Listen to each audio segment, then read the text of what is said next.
And I'm watching this great hockey at the World Juniors.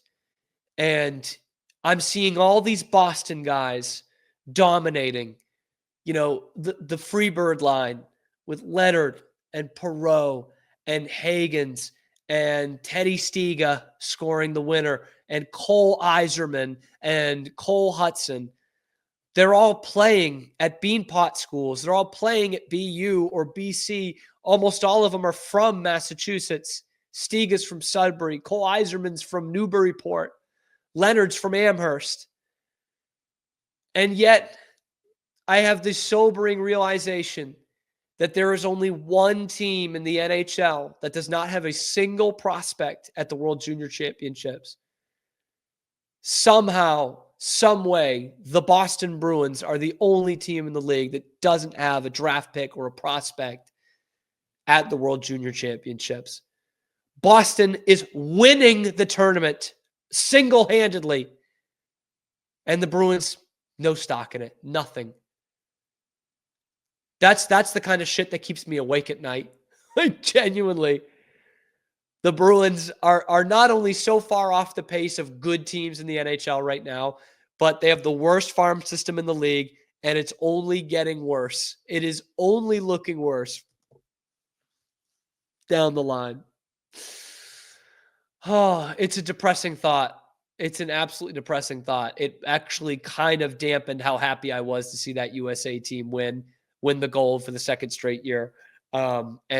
And just the joy I got from watching that team, because it comes off a weekend where the Bruins lose twice. They've lost 4 in a row for the first time this season.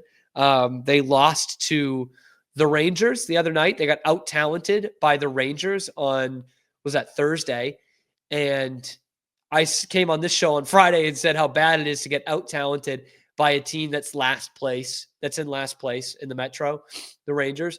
Well, the Rangers move up because they beat the Bruins and the hapless Chicago Blackhawks, and all the Bruins do is lose to the last place team in the Metro for the second time in 4 days because they lose to the Islanders last night. It's bad enough that they can't beat good teams, but now they cannot beat not good teams.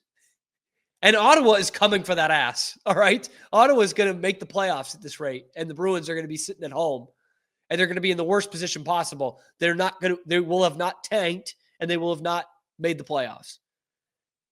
The good news is I think that by missing the playoffs, they will actually look for a new head coach.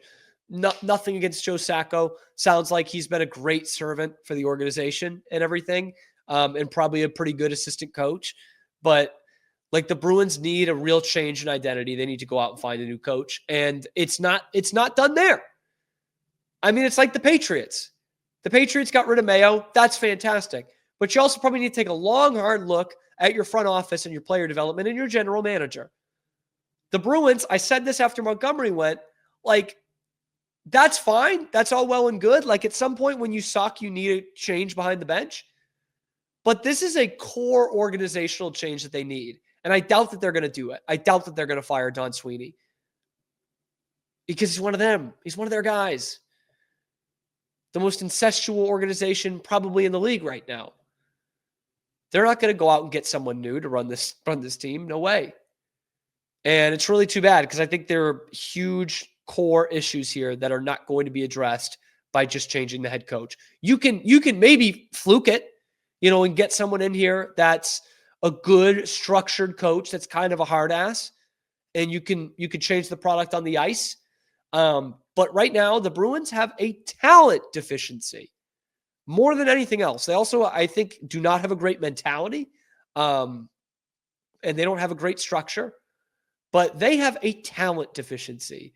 They cannot pass tape to tape. And I'm watching these U.S. kids, and I get it. It's a different level of competition, but they are threading needles. They're deking through guys. I'm like, there's more talent in this league than there's ever been, and the Bruins have missed out on it. They don't have any of it. I mean, the last 3 games, I can't tell you how many times whether it be the Ranger game, the Toronto game, or the Islander game, where they had all kinds of chances. They outplayed the other team for good portions of those games. And I'm like, if they could just create a friggin' tape-to-tape pass, they probably win those games. But they can't. They can't do it. Every night it looks like they're playing on a bad sheet of ice. The other team isn't, but it looks like they are because they can't complete passes. They can't make plays out of the neutral zone. And they still think they can. I think I said it, I think it was with the Rangers game on Thursday. Brickley says in the middle of the third period, he's like, this Rangers team cannot play the puck out of their own zone.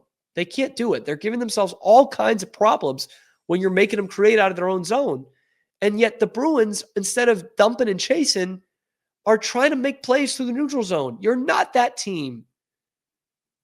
And it was a really sobering thought and realization to see the great hockey being played at the World Junior Championships.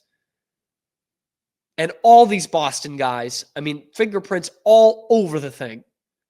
I mean, that team was a Boston team for the U.S. that won gold. And the Bruins don't have a stake in any of it. None of it. Guys from the Czech team playing at UMass. All kinds of beanpot guys on this USA team. You've got kids from UMaine playing for Canada. And the Bruins, none of them. None of them. It's going to get worse before it gets better, unfortunately. Thank God we've got some great college hockey and some great junior hockey being played with kids from our area, because the Bruins, it is going to get worse before it gets better. We are Rogue Media Sports. Hey, thanks for stopping by. And if you like this video, be sure to give us a like and subscribe. It really helps out the channel a ton. You can follow me on Twitter here for some more outrageous Boston sports takes coming to you every weekday at noon Eastern time. And then after that, wherever you get your podcasts. We are Rogue Media Sports.